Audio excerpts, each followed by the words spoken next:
This is Plant-Based Briefing, what COP29 had to say about food systems, by Grace Hussain at sentientmedia.org. And I'm Marian Erickson. This is the curated content plant-based podcast where I narrate articles on plant-based and vegan living with permission in about 10 minutes or less every weekday. And I'm pleased to have permission from Sentient to share their content. But before we do that, I wanted to say a thank you and give a shout out to somebody who left me a review recently. Thank you so much to GFX number 1 in Canada. They left a 5-star rating and a review on Apple Podcasts that says, "Catch up on plant-based news quickly. I love this podcast. It's introduced me to many great resources, and I feel like I can catch up on plant-based news so easily. Thanks, Marian, for all the work you put into this." Well, thank you so very much for taking the time to do that. And now let's get to today's plant-based briefing. What COP29 had to say about food systems, from Grace Hussain at sentientmedia.org. The United Nations annual climate conference COP29 has come to an end. More than 60,000 delegates from almost 200 countries came together, largely to discuss how to finance efforts to stop the climate crisis. For one day, they also talked about food systems, a major contributor of greenhouse gas emissions. That day followed in the footsteps of last year's conference, COP28, which centered around food reform.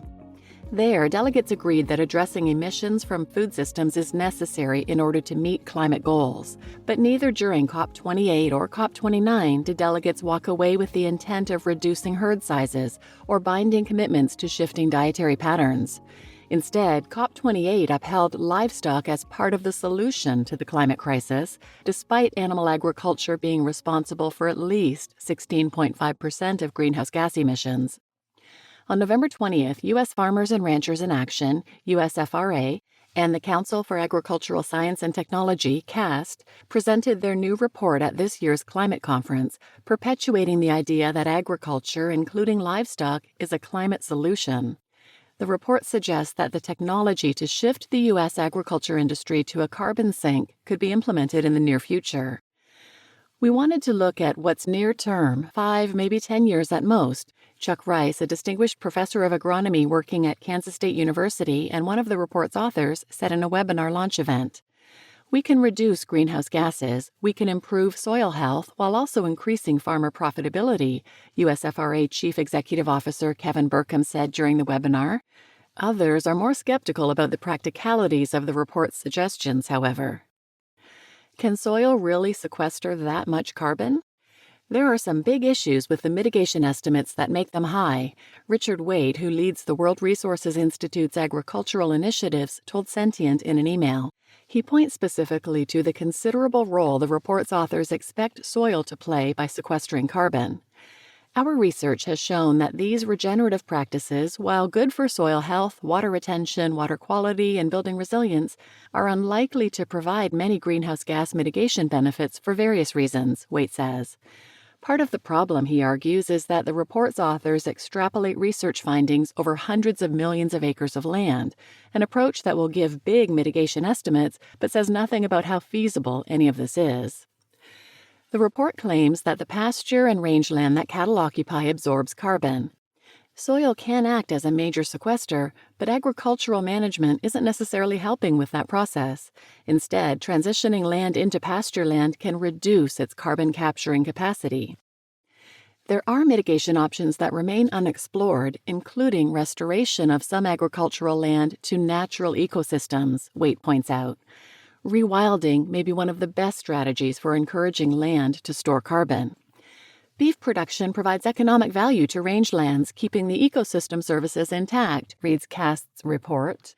While ranchers may be making money off cattle, the government, and by extension taxpayers, are losing money. Ranchers lease 155 million acres of land for grazing livestock from the Bureau of Land Management. Every year, the cost of managing those leases exceeds what ranchers pay by more than $100 million. Part of the issue is that the cost to ranchers per animal hasn't kept up with inflation. The last time that fees changed was when President Trump lowered them in 2019 from $1.41 to $1.35 per animal per month. Had the cost to ranchers kept up with inflation, the per animal cost would have hit $7.46 in 2022. Producers may not be able or willing to change. For weight, the biggest sticking point is the adoption rates the report relies on. The report calculates impact at 2 levels of adoption, medium, which is 50%, and aggressive, 75%, across all agricultural lands in the United States. This study makes the net zero pathway seem much easier than it will actually be because it overestimates adoption rates, says Waite. While it's true that across the country farmers are implementing various sustainable practices on their farms, they're not applying those methods to their entire operation.